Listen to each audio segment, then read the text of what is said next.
ഈശോയിൽ സ്നേഹം നിറഞ്ഞ പ്രിയ കൂട്ടുകാരെ, കർത്താവിനെ വിശ്വസ്തയോടെ അന്വേഷിക്കുന്നവരാണോ നിങ്ങൾ? എങ്കിൽ നിങ്ങളുടെ ജീവിതത്തിൽ പ്രശ്നങ്ങളും പ്രതിസന്ധികളും ഉണ്ടായേക്കാം. അതെല്ലാം തിരിച്ചറിയാതെ പോകുന്ന ദൈവസ്നേഹത്തിൻ്റെ സ്പർശങ്ങളാണ്.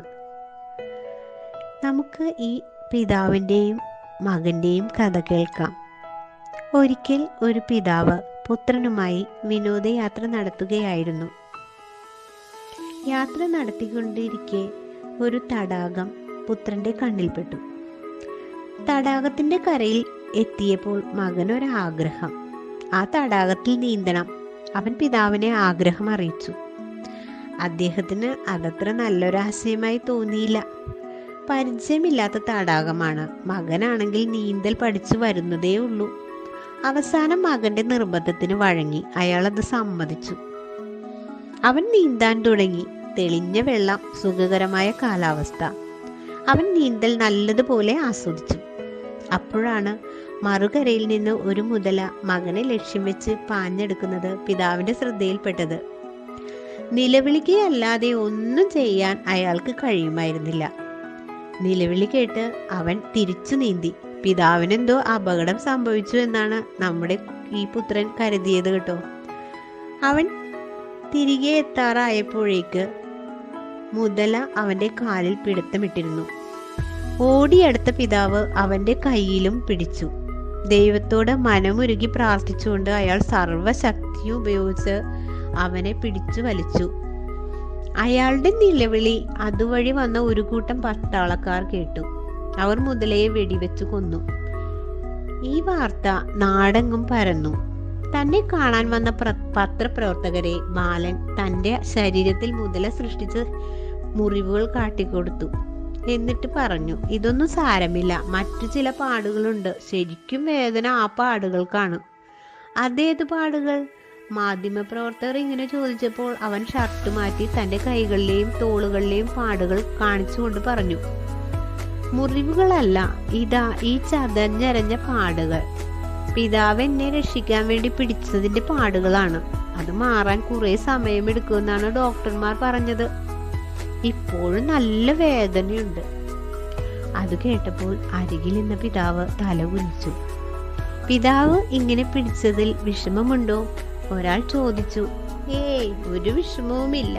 ഈ ചതവിന്റെ വേദനയുടെയും പാടൊക്കെ പതുക്കെ ഉണങ്ങിയ മതിയെന്നാണ് എൻ്റെ ആഗ്രഹം.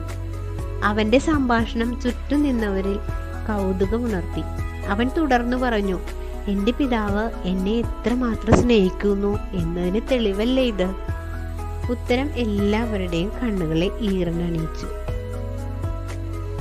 ജീവിതത്തിലെ പ്രതികൂല സാഹചര്യങ്ങളുടെ മുൻപിൽ നിരാശരായി തീരരുത്. നിരന്തരം നമ്മോട് കൂടെ ദൈവത്തിൽ സങ്കീർത്തകനായ ദാവീദിനെ പോലെ അടിയുറച്ച വിശ്വാസം ഉണ്ടാകണം.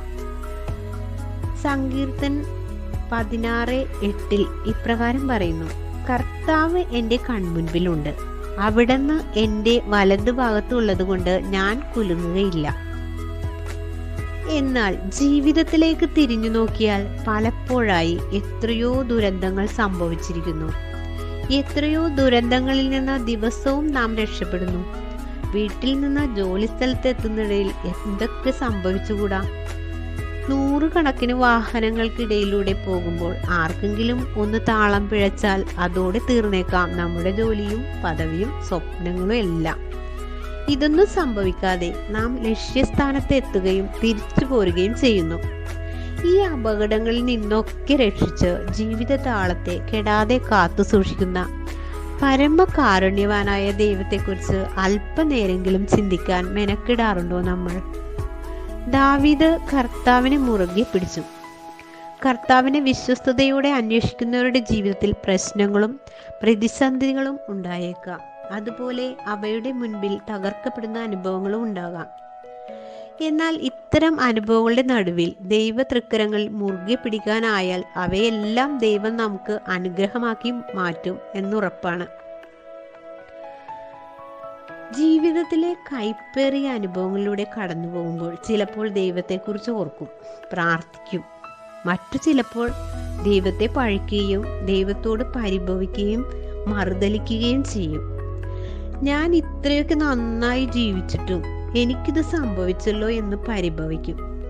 സത്യത്തിൽ ദൈവം ദയാലുവാണോ അതോ ദുഷ്ടനോ? അല്പം കൂടി കടന്ന് ഇനി ഈശ്വരനുണ്ടോ? ആർക്കറിയാം. ഇങ്ങനെ പോകും നമ്മുടെ ചിന്തകൾ, അല്ലേ? അതേസമയം മഹാദുരന്തമായ മുതലയിൽ നിന്ന് രക്ഷിക്കാൻ പിതാവായ ദൈവം നമ്മെ പിടിച്ചപ്പോൾ ഉണ്ടായ ചതവുകൾ മാത്രമാണ് നമുക്കിപ്പോഴുള്ളതെന്ന് ആ കുട്ടിയുടെ തിരിച്ചറിവ് നമുക്ക് ഉണ്ടാവാറുണ്ടോ? സത്യം അറിയാൻ നമ്മൾ ശ്രമിക്കാറുണ്ടോ? ഒരിക്കലും ഇല്ല. ജീവിതത്തിൽ ഒട്ടേറെ മുറിവേറ്റിട്ടുള്ളവരാണ് നമ്മൾ.